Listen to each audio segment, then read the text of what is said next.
सभी साथियों का एक बार पुनः हार्दिक स्वागत है, अभिनंदन है। देखिए, स्कूल व्याख्याता प्रथम प्रश्न पत्र जीके की जो हमारी टेस्ट सीरीज चल रही है वन लाइनर क्वेश्चंस की जो टेस्ट सीरीज चल रही है, इसी कड़ी को आज आगे बढ़ाते हुए आज का जो 5th नंबर चैप्टर है हमारा वो है राष्ट्रीय आंदोलन और महात्मा गांधी, यानी राष्ट्रीय आंदोलन में महात्मा गांधी का क्या योगदान रहा है, इससे संबंधित टॉपिक रहेगा।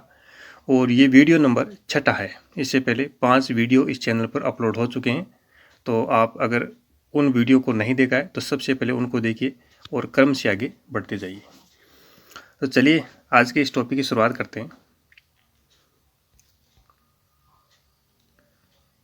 फर्स्ट क्वेश्चन है, महात्मा गांधी दक्षिण अफ्रीका से, कहाँ से? दक्षिण अफ्रीका से भारत कब लौटे?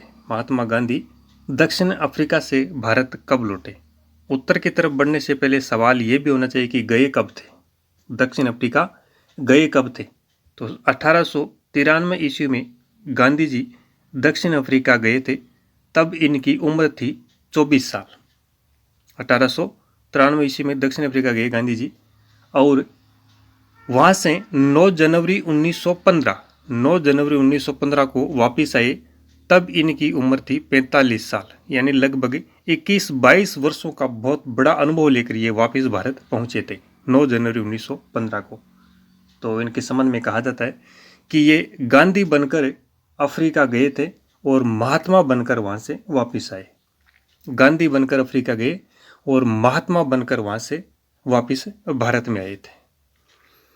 अगला क्वेश्चन है, महात्मा गांधी ने भारत में अपना पहला सार्वजनिक भाषण कब दिया था? इनका जो प्रथम सार्वजनिक भाषण है वो कब दिया गया?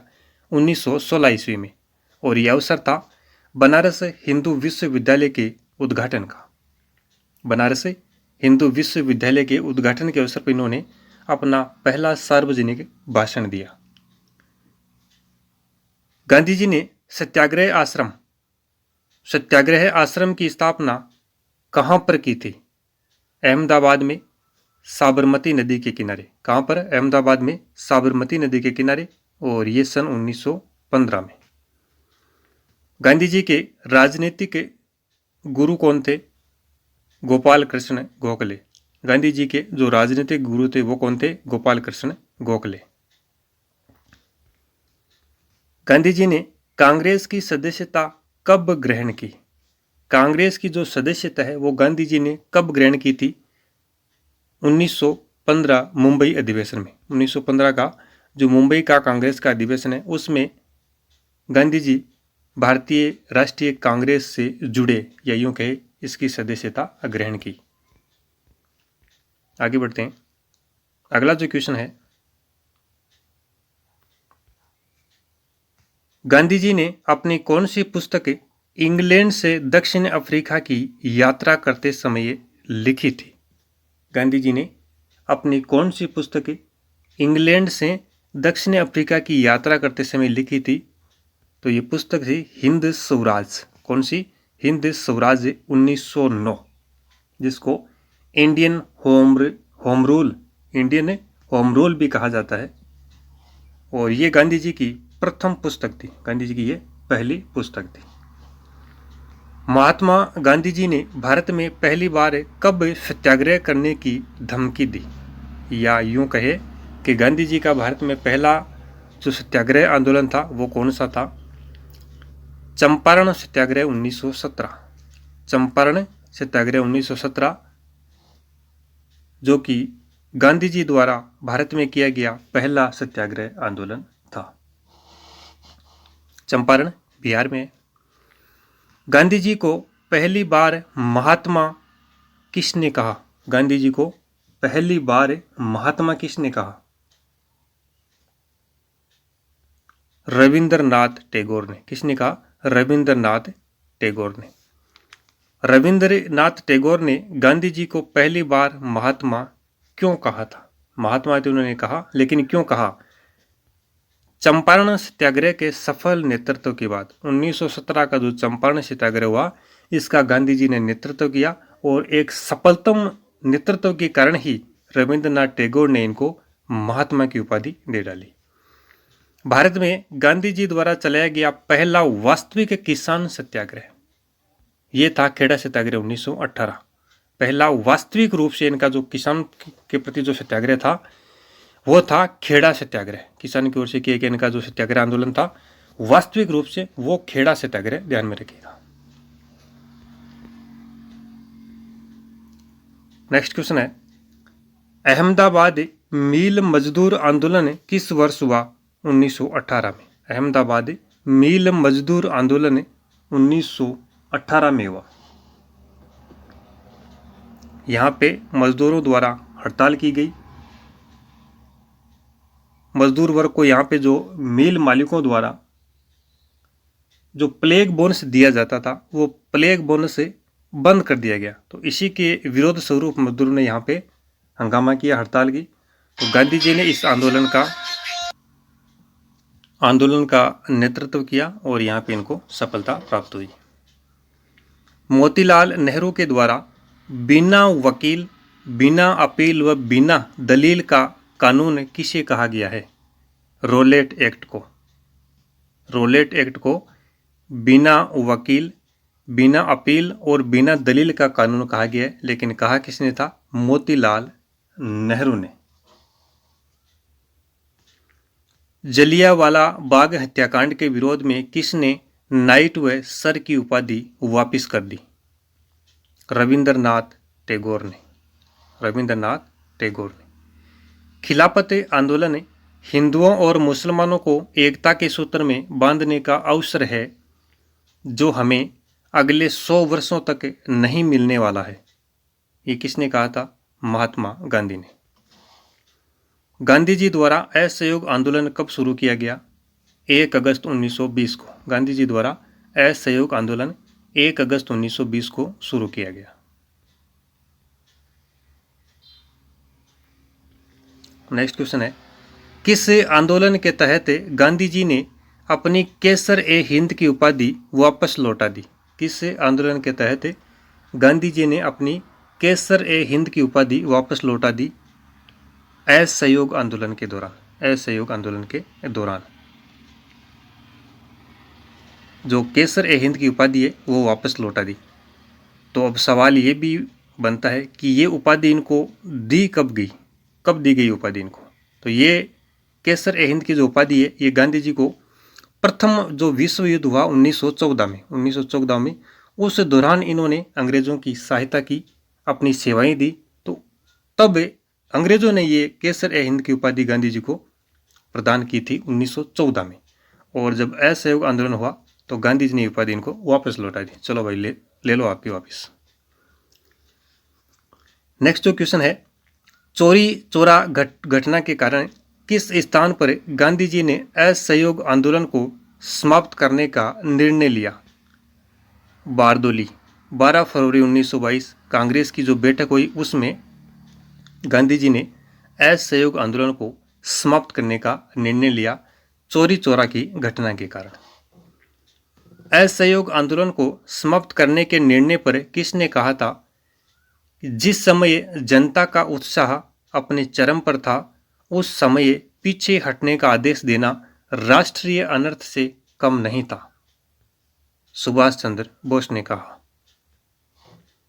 स्वराज्य पार्टी कब अस्तित्व में आई थी? 1 जनवरी 1923 को। 1 जनवरी 1923 को स्वराज्य पार्टी अस्तित्व में आई। मार्च 1923 इलाहाबाद में इसका पहला अधिवेशन हुआ। अस्तित्व में कब आई? 1 जनवरी 1923 और इसका जो पहला अधिवेशन है वो इलाहाबाद में मार्च 1923 को हुआ था। स्वराज्य पार्टी के अध्यक्ष कौन थे? CR दास। इसके अध्यक्ष CR दास और सचिव कौन थे? मोतीलाल नेहरू। सचिव मोतीलाल नेहरू। नेक्स्ट जो अगला क्वेश्चन देखिए, साइमन कमीशन, ये जो साइमन आयोग है, साइमन आयोग में कुल कितने सदस्य थे? 7 सदस्य। साइमन आयोग में कुल 7 सदस्य थे और सातों के सातों सदस्य अंग्रेज थे। ये सारे अंग्रेज अधिकारी थे और इसी के परिणाम स्वरूप भारतीयों द्वारा इसका विरोध किया गया और इसके विरोध में अग्रणी नेता थे लाला लाजपत राय, जिनकी पुलिस की लाठियों के द्वारा अंत में मृत्यु हो गई थी। तो ये साइमन आयोग भारत की संवैधानिक स्थिति की जांच करने के लिए भारत में आया था। इसमें 7 सदस्य थे। साइमन आयोग बंबई कब पहुंचा है? बंबई कब पहुंचा था? 3 फरवरी 1928 को। 3 फरवरी 1928 को साइमन आयोग बंबई पहुंचा। मेरे ऊपर जो लाठियों के प्रहार किए गए हैं, वहीं एक दिन ब्रिटिश साम्राज्य के ताबूत की आखिरी कील साबित होगी। मेरे ऊपर जो लाठियों के प्रहार किए गए, वहीं एक दिन ब्रिटिश साम्राज्य के ताबूत की आखिरी कील साबित होगी। लाला लाजपत राय ने कहा था। इस साइमन कमीशन के विरोध स्वरूप जब इन्होंने प्रदर्शन किया, उस दौरान पुलिस द्वारा जब इन पर लाठियां बरसाई गई, तब इन्होंने ये बात कही थी। कांग्रेस के ऐतिहासिक लाहौर अधिवेशन जो कि 1929 में हुआ था, इसकी अध्यक्षता किसने की थी? पंडित जवाहरलाल नेहरू ने। पंडित जवाहरलाल नेहरू। पूर्ण स्वराज्य दिवस कब मनाया गया? 26 जनवरी 1930 को। पूर्ण स्वराज्य दिवस 26 जनवरी 1930 को मनाया गया। नेक्स्ट क्वेश्चन है, महात्मा गांधी ने दांडी मार्च की शुरुआत कब की? गांधी जी ने दांडी मार्च की शुरुआत कब की? 12 मार्च 1930 को। 12 मार्च 1930 को साबरमती आश्रम से 78 अनुयायियों के साथ गांधी जी ने दांडी मार्च की शुरुआत की थी। सविनय अवज्ञा आंदोलन के दौरान गांधी जी को गिरफ्तार करके किस जेल में रखा गया? यरवदा जेल में। किस जेल में? यरवदा जेल में। सविनय अवज्ञा आंदोलन के दौरान। प्रथम गोलमेज सम्मेलन में राजस्थान के 3 शासकों ने भाग लिया। कितने शासकों ने? राजस्थान के 3 शासकों ने भाग लिया। कौन कौन थे? बीकानेर के गंगा सिंह, धौलपुर के उदयभान सिंह और अलवर के जय सिंह। गंगा सिंह, उदयभान सिंह और जय सिंह। गांधी इरविन समझौता कब हुआ? 5 मार्च 1931 को। 5 मार्च 1931 को गांधी इरविन समझौता हुआ। द्वितीय गोलमेज सम्मेलन में कांग्रेस के एकमात्र प्रतिनिधि के रूप में किसने हिस्सा लिया? महात्मा गांधी जी ने। गांधी जी ने जो दूसरा गोलमेज सम्मेलन हुआ था, उसमें कांग्रेस के एकमात्र प्रतिनिधि के रूप में हिस्सा लिया था। नेक्स्ट जो क्वेश्चन है, गांधी इरविन समझौता का कांग्रेस के किस अधिवेशन में अनुमोदन किया गया? गांधी इरविन जो समझौता हुआ, उसका कांग्रेस का जो कौन सा अधिवेशन, उसमें इसका अनुमोदन किया गया? तो ये था कराची का वार्षिक अधिवेशन 1931 में। कराची का 1931 का जो वार्षिक अधिवेशन हुआ, उसमें गांधी इरविन समझौते का अनुमोदन किया गया। गांधी जी को अर्धनग्न फकीर किसने कहा? अर्धनग्न फकीर गांधी जी को किसने कहा? चर्चिल ने। अंग्रेज अधिकारी चर्चिल ने गांधी जी को अर्धनग्न फकीर कहा। गांधी जी ने किस वर्ष से कांग्रेस की सदस्यता त्याग दी? किस वर्ष से कांग्रेस की सदस्यता त्याग दी? अक्टूबर 1934 में। अक्टूबर 1934 में। 1915 का जो मुंबई का अधिवेशन हुआ था, उसमें तो इन्होंने कांग्रेस की सदस्यता ग्रहण की थी। यानी 1915 में ये कांग्रेस के साथ जुड़े थे और 1934 में कांग्रेस का साथ छोड़ दिया, यानी सदस्यता को त्याग दिया। एकमात्र भारतीय जिसने तीनों गोलमेज सम्मेलन में भाग लिया, भीमराव अंबेडकर साहब थे, जिन्होंने तीनों गोलमेज सम्मेलन में भाग लिया, और गांधी जी ने दूसरे गोलमेज सम्मेलन में भाग लिया था। 1938 में कांग्रेस के हरिपुरा वार्षिक अधिवेशन के अध्यक्ष चुने गए थे सुभाष चंद्र बोस। और हमने पीछे के वीडियो में पढ़ा था, सुभाष चंद्र बोस ने कांग्रेस के 2 अधिवेशनों की अध्यक्षता की थी। यानी कांग्रेस के 2 बार ये अध्यक्ष चुने गए थे। एक तो 1938 का हरिपुरा अधिवेशन और एक 1939 का त्रिपुरा अधिवेशन था वो। तो 2 बार ये कांग्रेस के अध्यक्ष चुने गए थे, अधिवेशनों के अध्यक्ष। नेक्स्ट है, महात्मा गांधी ने उत्तर तिथीय चेक कहा क्रिप्स प्रस्ताव को। क्रिप्स प्रस्ताव को उत्तर तिथीय चेक की संज्ञा दी गई। अगस्त क्रांति के नाम से जाना जाता है भारत छोड़ो आंदोलन। भारत छोड़ो जो आंदोलन है ये अगस्त क्रांति के नाम से जाना जाता है।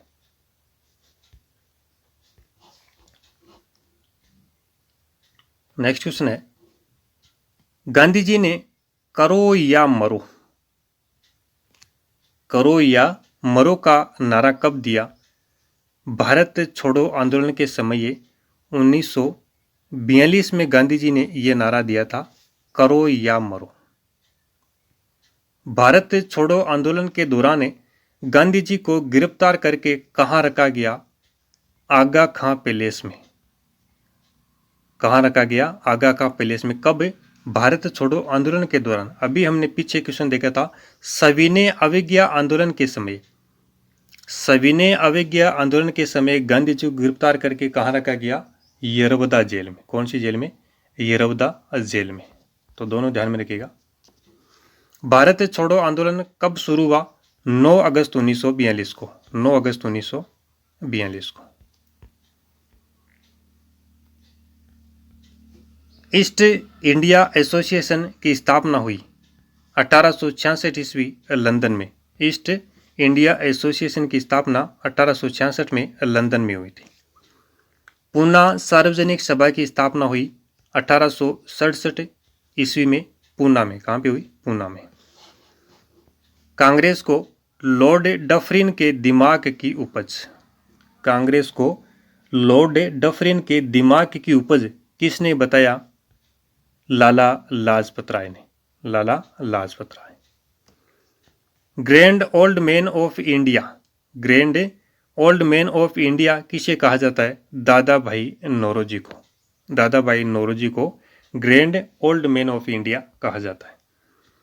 Economics history of India. Economics history of India Bharat के आर्थिक इतिहास की जो प्रथम पुस्तक है, इसके लेखक कौन है? रमेश चंद्र दत्त। रमेश चंद्र दत्त। महात्मा गांधी द्वारा शुरू की गई पत्रिका का नाम क्या था? Young India. Young India. आमार सोनार बांग्ला के लेखक कौन है? आमार सोनार बांग्ला के लेखक कौन है? रविंद्रनाथ टैगोर। रविंद्रनाथ टैगोर। होम रूल आंदोलन का मुख्य पत्र था न्यू इंडिया समाचार पत्र। होम रूल आंदोलन का मुख्य पत्र न्यू इंडिया समाचार पत्र। The life divine. The life divine जो पुस्तक है ये किसने लिखी? अरविंद घोष ने। द लाइफ डिवाइन पुस्तक के लेखक Arvind Ghosh. Hindustan socialist republican association की स्थापना किसने की? चंद्रशेखर आज़ाद ने। किसने की? चंद्रशेखर आज़ाद ने। तो साथियों ये थे राष्ट्रीय आंदोलन और महात्मा गांधी से संबंधित लगभग 50 प्रश्न हमने कवर किए हैं। आज के इस सेशन में इतना ही। मिलते हैं एक नेक्स्ट वीडियो में। तब तक के लिए पढ़ते रहिए, मस्त रहिए, खुश रहिए।